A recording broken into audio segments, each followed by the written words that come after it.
In this video, I'll show you how you can remove a theme in WordPress. So in WordPress, you want to go to Appearances. So scroll down to Appearances, then you want to click on Themes.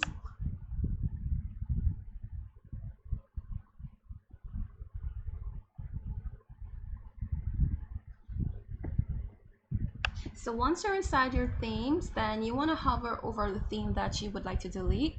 For example, I want to delete this one. So I hover over and I click on Theme Details. And then right here at the bottom, then you can click Delete. Click Delete and then click OK. And it says deleted.